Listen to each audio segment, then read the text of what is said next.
Welcome back to my channel. Let's cook ಮಾಡಿ. ಇವತ್ತಿನ recipe ಏನಪ್ಪ ಅಂದರೆ ಮೊಸರು ಉಪ್ಪಿಟ್ಟು. ಸ್ವಲ್ಪ ಡಿಫ್ರೆಂಟ್ ಇದೆ, ಅದನ್ನು ಟ್ರೈ ಮಾಡಿದ್ದೀನಿ. ಹೇಗಿದೆ ಅಂತ ನೀವು ಮಾಡಿ ಹೇಳಿ. ಮೊಸರು ಉಪ್ಪಿಟ್ಟಿಗೆ ನಾನು ಫಸ್ಟ್ನೇದಾಗಿ ರವೆ ಫ್ರೈ ಮಾಡ್ಕೊಳ್ತಾ ಇದ್ದೀನಿ.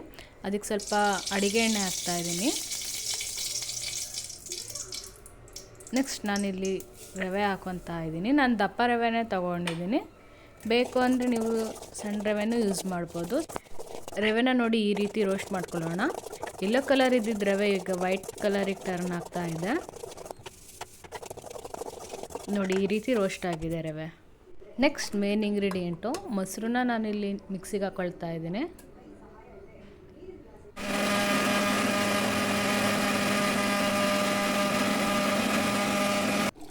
ನೋಡಿ ಈ ರೀತಿ ಮಂದಗಿರಬೇಕು.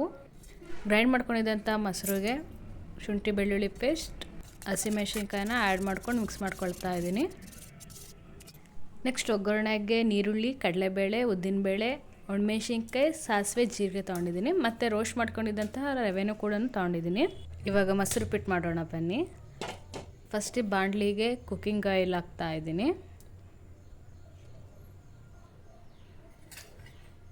ಎಣ್ಣೆ ಚೆನ್ನಾಗಿ ಕಾದ್ಮೇಲೆ ಕಡಲೆಬೇಳೆ ಹಾಕ್ತಾಯಿದ್ದೀನಿ.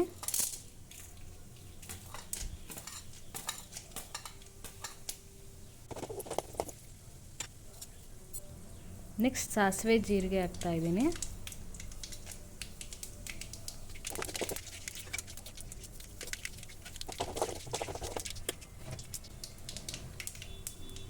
ನೆಕ್ಸ್ಟ್ ಇವಾಗ ಉದ್ದಿನಬೇಳೆ ಹಾಕ್ತಾಯಿದ್ದೀನಿ.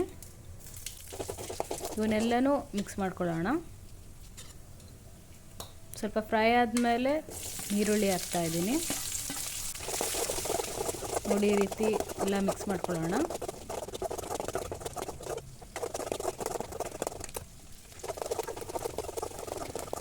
ಈರುಳ್ಳಿ ಸ್ವಲ್ಪ ಫ್ರೈ ಆದಮೇಲೆ ಒಣಮೆಣ್ಸಿನ್ಕಾಯಿ ಹಾಕ್ತಾಯಿದ್ದೀನಿ.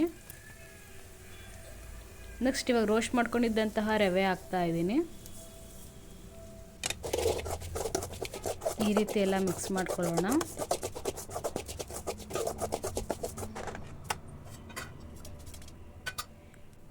ಇವಾಗ ನಾವು ರೆಡಿ ಮಾಡ್ಕೊಂಡಿದ್ದಂತಹ ಮೊಸರನ್ನ ಆ್ಯಡ್ ಮಾಡ್ತಾಯಿದ್ದೀನಿ. ಇದಕ್ಕೆ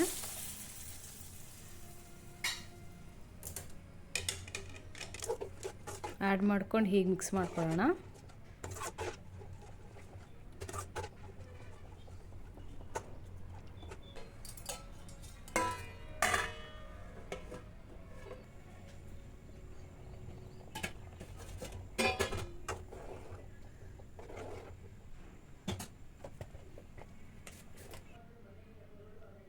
ಈ ಥರ ಬಾಯ್ಲ್ ಆಗ್ತಾ ಇರ್ಬೇಕಾದ್ರೆ ನಮಗೆ ರುಚಿಗೆ ಎಷ್ಟು ಬೇಕೋ ಅಷ್ಟು ಉಪ್ಪು ಹಾಕ್ಕೋಬೇಕು.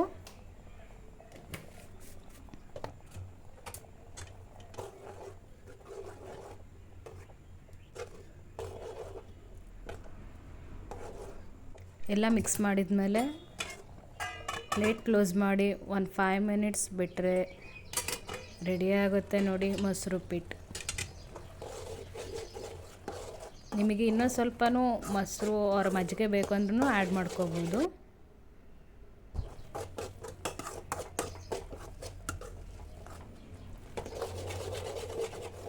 ನೀವು ಮನೆಯಲ್ಲಿ ಟ್ರೈ ಮಾಡಿ ಹೇಳಿ. ಕಾಮೆಂಟ್ ಹಾಕೋದನ್ನ ಮಿಸ್ ಮಾಡಬೇಡಿ. Thank you.